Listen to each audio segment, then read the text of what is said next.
ఏడాదిలోగా పాఠశాలలో పూర్తిస్థాయి మౌలిక సదుపాయాలు కల్పించాలని రాష్ట్ర మానవ వనరుల ఐటీ ఎలక్ట్రానిక్స్ శాఖ మంత్రి నారా లోకేష్ విద్యాశాఖ అధికారులను ఆదేశించారు. ఉండవల్లి నివాసంలో విద్యాశాఖ ఉన్నతాధికారులతో శనివారం మంత్రి లోకేష్ సమీక్ష నిర్వహించారు. ఈ సందర్భంగా లోకేష్ మాట్లాడుతూ కొత్తగా చేపట్టాల్సిన పనులతో పాటు గత ప్రభుత్వ హయాంలో అర్ధాంతరంగా నిలిచిపోయిన ఫేజ్ 2 పనులు, ఫేజ్ 3 పనులను ఏడాదిలోగా పూర్తి చేయాలని అన్నారు.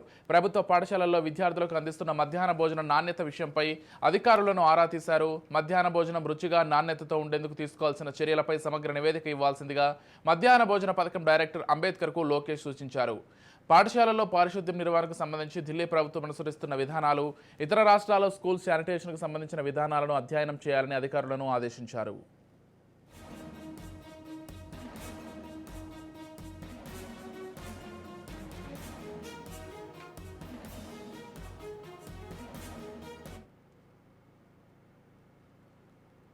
స్కూళ్లకు సంబంధించి ఐటీ మరియు విద్యాశాఖ మంత్రి అయినటువంటి లోకేష్ సమీక్ష నిర్వహించారు.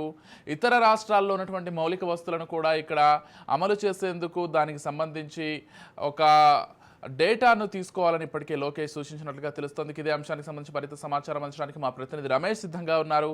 రైట్, చెప్పండి రమేష్, విద్యాశాఖకు సంబంధించి నిన్న లోకేష్ ఒక రివ్యూ మీటింగ్ ఏర్పాటు చేసుకున్నట్లుగా తెలుస్తోంది. దీనికి సంబంధించిన పూర్తి డీటెయిల్స్ ఏంటి?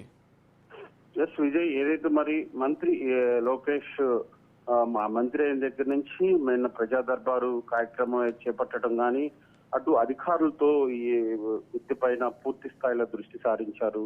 ఏదైతే మరి డ్రాప్ అవుట్స్ మీద ఎక్కువ దృష్టి పెట్టారు. ఎందుకంటే ప్రభుత్వ పాఠశాలలకి ఎక్కువ మంది పెంచే విధంగా అధికారులు దృష్టి సారించాలి. అదే విధంగా అనేక మార్పులు తీసుకురావాలంటూ కూడా అధికారులకు సూచనలు అయితే చేశారు. గతంలో ఉన్నటువంటి ప్రక్రియని మొత్తం కూడా ఆయన పరిశీలించారు. అధికారులకి కొన్ని సూచనలు అయితే చేసినటువంటి పరిస్థితి కనపడింది. మొత్తం విద్యా వ్యవస్థలో మార్పులు తీసుకురావాలి. ఏదైతే మరి భోజన వ్యవహారం కానీ, అదేవిధంగా స్కాలర్షిప్ కు సంబంధించి కూడా ఇప్పటికే ప్రభుత్వం ఇస్తున్నటువంటి స్కాలర్షిప్ కూడా ప్రజల్లోకి తీసుకువెళ్ళాలి. అదేవిధంగా ఎక్కువ మంది ప్రభుత్వ పాఠశాలలకు ఎక్కువ మంది పిల్లలు చేరే విధంగా ప్రణాళిక రూపొందించాలంటూ కూడా అధికారులకి సూచనలు అయితే మంత్రి లోకేష్ చేసినటువంటి పరిస్థితి కనపడింది. మొత్తం 3 శాఖలకు సంబంధించినటువంటి మంత్రి లోకేష్ చూస్తున్నటువంటి నేపథ్యంలో ఆ దశగా ఆ శాఖల పైన పట్టు సాధించే విధంగా ఆ శాఖలకి మరింత మెరుగైన సదుపాయాలు ఉండే విధంగా కూడా ఆయన అధికారులతో సూచనలు అయితే చేసినటువంటి పరిస్థితి కనపడుతుంది. గతంలో ఇంజనీరింగ్ చేరేటువంటి విద్యార్థులకి మరి అమ్మఒడి పథకం ద్వారా జగన్మోహన్ రెడ్డి సర్కార్లో కేవలం ఒక్క ఇంటిలో ఒక్కరికి మాత్రమే ఉన్నటువంటి నేపథ్యంలో ఇంజనీరింగ్ విద్యార్థులకు కానీ, అటు ఇంటర్మీడియట్ విద్యార్థులకు కానీ స్కాలర్షిప్ పైన కూడా అవగాహన తీసుకురావాలి. ఎందుకంటే గత 2014లో కూడా 4 విద్యార్థులు ఉన్నా వారికి సంబంధించినటువంటి స్కాలర్షిప్ నేరుగా కాలేజీకి పంపించేటువంటి అవకాశం ఉంది. ఇదే క్రమంలో హాస్టల్ విద్యార్థి అయితే హాస్టల్ కూడా టీడీపీ ప్రభుత్వం గతంలో కూడా చెల్లించినటువంటి పరిస్థితి. అదే ప్రక్రియ మళ్ళీ మరోసారి తీసుకురావాలి. అదే విధంగా విద్యా దీవెనికి సంబంధించి కూడా ఒక మార్పులు తీసుకురావాలి. అదే విధంగా మరి ఇప్పటి వరకు విద్యార్థులకు రావాల్సినటువంటి చెల్లింపుల వ్యవహారం ఇప్పటి వరకు అమ్మఒడి పథకం కింద చాలా పెండింగ్ లో ఉన్నటువంటి నేపథ్యంలో వాటన్నిటి కూడా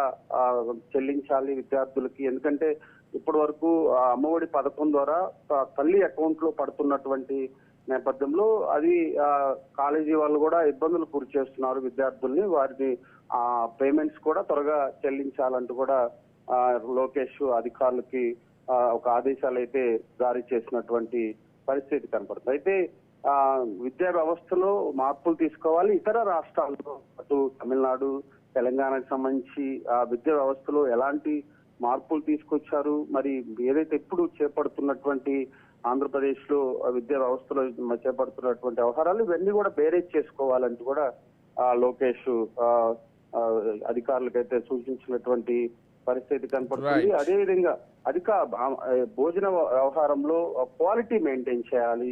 ఎందుకంటే గతంలో హాస్టల్స్ కి కర్రీస్ కానీ, అదేవిధంగా రైస్ విషయంలో కూడా చాలా పకడ్బందీగా అధికారులు వారానికి ఒకరు విజిట్ చేయాలి. కలెక్టర్ స్థాయి అధికారులు విజిట్ చేయాలి. విద్యార్థులకి పేమెంట్ చెల్లింపు వ్యవహారం కానీ అదేవిధంగా ఆ విద్యార్థులు మరింత మంది ప్రభుత్వ పాఠశాలలో చదివే విధంగా ప్రణాళిక రూపొందించాలంటూ కూడా మరి లోకేష్ అధికారులకు ఆదేశించారు. నిన్న ప్రజా దర్బార్లో కూడా అనేక విశేష స్పందన వచ్చింది. ప్రజలు పెద్ద ఎత్తున ఆయన ఉండవల్లి నివాసానికి చేరుకున్నారు. వారి సమస్యలని చెప్పుకున్నారు. సమస్యలని పరిష్కార మార్గంగా కూడా మంత్రి లోకేష్ ముందుకు వెళ్తున్నటువంటి పరిస్థితి. అయితే చంద్రబాబు నాయుడు కూడా అటు సెక్రటరియట్ లో ప్రజలకి అందుబాటులో ఉన్నారు. నిన్న కూడా అటు రాజధాని రైతులతో మాట్లాడారు, వికలాంగులతో మాట్లాడారు. ఏదైతే మరి గత ప్రభుత్వంలో ఇబ్బందులు పడినటువంటి ప్రజలు వాటికి విని వారి పరిష్కార మార్గంగా ముందుకెళ్తున్నటువంటి పరిస్థితి కనపడుతుంది. ఏది ఏమైనా నారా లోకేష్ మంత్రి అయిన తర్వాత పాలనలో కొంత దూకుడు పెంచారని చెప్పుకోవచ్చు. Right, thank you Ramesh.